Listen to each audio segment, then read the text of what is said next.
S Deepa Shivashankar ಅಂತ. ನಾವು ಹೂವಿನಡಗಲಿಯಿಂದ ಬಂದಿದ್ದೀವಿ ಹೋಮ್ ಡೆಂಟಲ್ ಕೇರ್ಗೆ. ನಾನು ಲಾಸ್ಟ್ 6 months ಬ್ಯಾಕ್ ನಾನು ಇಲ್ಲಿ ಟ್ರೀಟ್ಮೆಂಟ್ ತೊಗೊಂಡೆ.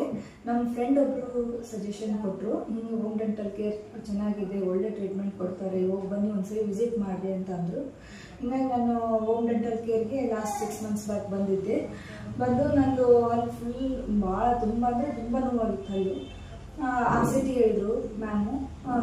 RCT ಫಸ್ಟ್ ಟೈಮ್ ನನಗೆ ಸ್ವಲ್ಪ ಪೇನ್ ಆದರೂ, ಸೆಕೆಂಡ್ ಟೈಮ್ ಆದರೂ ಮ್ಯಾಮ್ ತುಂಬ ಒಳ್ಳೆ ಕೇರಿಂದ ಒಂದು ಆತ್ಮೀಯವಾಗಿ ಒಂದು ಧೈರ್ಯ ಕೊಡ್ತಾ ಸಪೋರ್ಟ್ ಮಾಡ್ತಾ, ಮತ್ತು ಇಲ್ಲಿ ಸಿಬ್ಬಂದಿ ವರ್ಗದವರು ಕೂಡ ಎಲ್ಲ ಸಪೋರ್ಟ್ ಮಾಡ್ತಾ ಭಾಳ ಚೆನ್ನಾಗಿ ಒಳ್ಳೆ ಟ್ರೀಟ್ಮೆಂಟ್ ಕೊಟ್ಟರು. ಒಂಚೂರು ನೋವಾದಾಗೆ ಯಾವುದಕ್ಕೆ ಏನೇನು ಮೆಡಿಸಿನ್ ಕೊಡಬೇಕು ಅದನ್ನೇ ಕೊಟ್ಟು ಮಾಡಿ ಒಂದೊಳ್ಳೆ ಚಿಕ್ಕ ಮಗು ಟ್ರೀಟ್ಮೆಂಟ್ ಕೊಟ್ಟರು ಮ್ಯಾಮು. ಅದರಿಂದ ನಾನು ತುಂಬಾ ಆರಾಮಾಗಿದೆ. ಈಗೆಲ್ಲ ನಾನು ತಿನ್ಬೋದು, ಗಟ್ಟಿ ಪದಾರ್ಥ ಯಾವಾಗ ಬೇಕಾದರೂ ಊಟ ಮಾಡ್ಬೋದು. ಈಗ ಹಲ್ಲಿನ ಸಮಸ್ಯೆ ಯಾವುದೂ ಇಲ್ಲ. ಹಾಗಾಗಿ ಇಲ್ಲಿ ಭಾಳ